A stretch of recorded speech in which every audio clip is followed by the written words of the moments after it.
Bapak Ibu saudari yang terkasih, bagi kita orang beriman,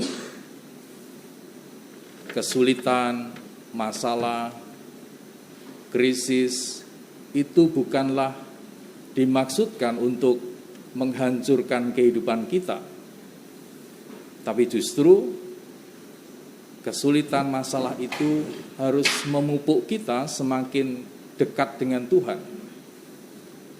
Maka kita perlu memahami bahwa masalah itu harus membuat kita semakin sabar menunggu kehendak Tuhan. Kita harus setia dan aktif untuk mencari rancangan-rancangan yang Tuhan mau berikan kepada kita.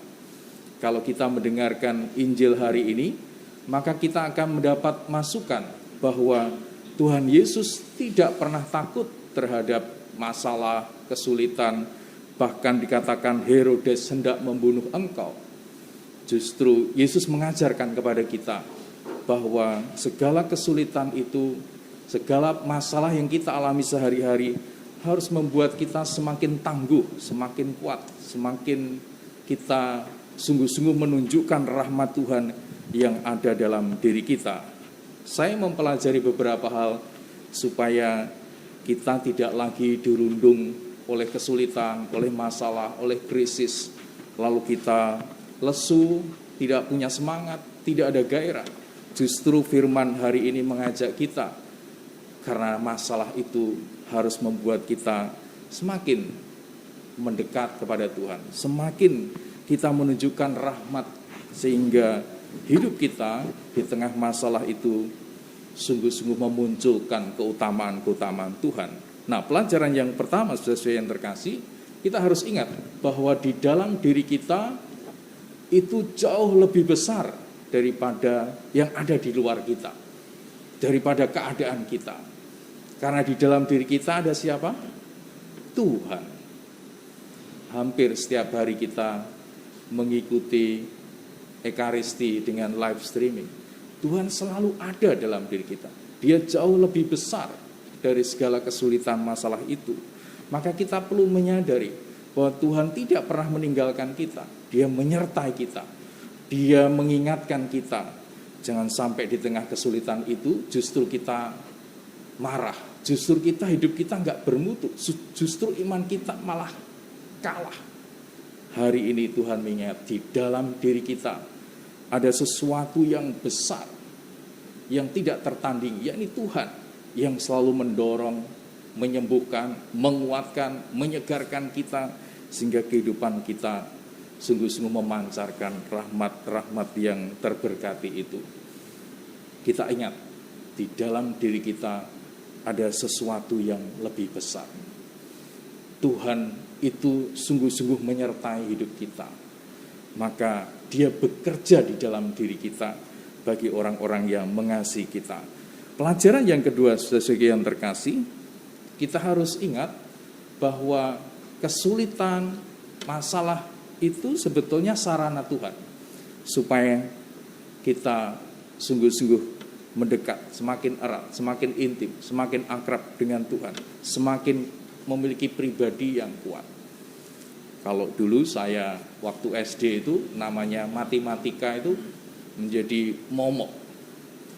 Tetapi karena di sekeliling saya ada guru-guru terbaik, ada kakak-kakak yang bisa membantu saya, maka sungguh-sungguh saya seperti diamankan, seperti dibenteng, seperti dilindungi. Tidak perlu takut.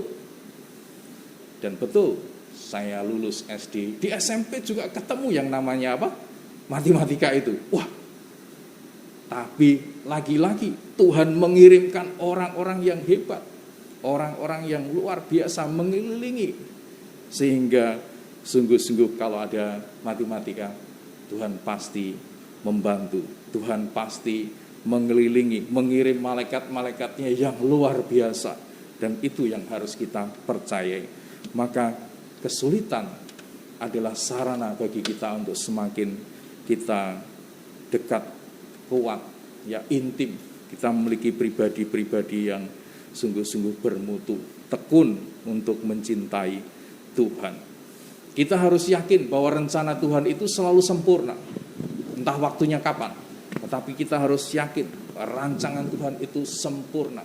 Tuhan tidak pernah merancang kehidupan kita gagal. Maka yang paling penting ketika kita menunggu, ketika kita menanti rancangan Tuhan, kita harus tetap sabar, kita harus tetap setia, kita harus unggul di dalam segalanya.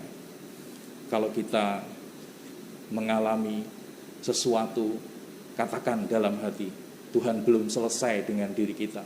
Tuhan masih memoles, menyempurnakan, sungguh-sungguh membuat kehidupan kita akhirnya rancangan Tuhan itu sempurna. Yang paling penting adalah ketika kita menunggu tadi, kita sabar.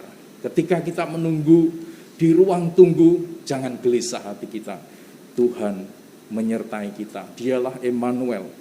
Maka mulai hari ini, setiap masalah, setiap kesulitan, Tuhan ingin kita naik kelas. Tuhan ingin supaya kita maju dalam cinta kasih kita. Tuhan selalu baik, karena kita pun ingin supaya kehidupan kita makin hari menjadi rahmat bagi sesama kita. Tuhan memberkati. Amin.